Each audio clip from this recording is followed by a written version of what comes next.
So for this problem, Bernard puts up a loan worth 50,000 pesos from a bank.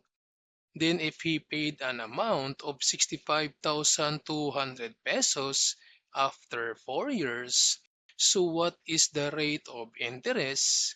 So since this problem is a simple interest, so we're going to use this formula to solve for this problem. So first, we need to identify the given. So since Bernard puts up a loan, so therefore, this 50,000 pesos is the principal amount. Then if he paid an amount of 65,200 pesos, so this amount is the future amount. Now, take note that we can find the future amount by adding the principal and the interest. So, future amount is equal to the principal amount plus the interest. Then to find the interest, so transpose this to the other side. So, this becomes the future amount minus the principal. So, this is equal to the interest. So since future amount is given, so this is 65,200, then minus this principal amount, that's 50,000.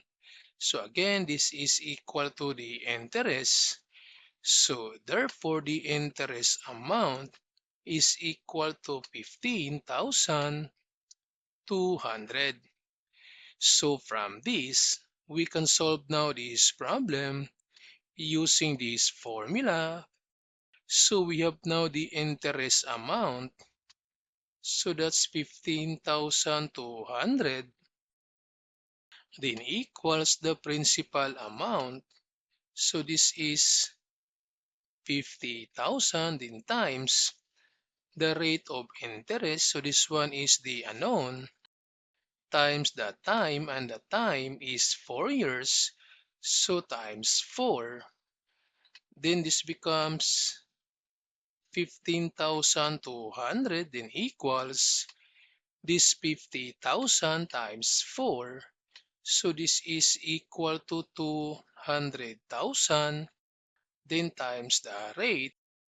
So to solve for the rate, divide both sides by this 200,000. So divide by 200,000. So we have now the rate equals. So for this 15,200 divide by 200,000, so this is equal to 0.076. So this is 0.076. Then we need to convert this one in percentage.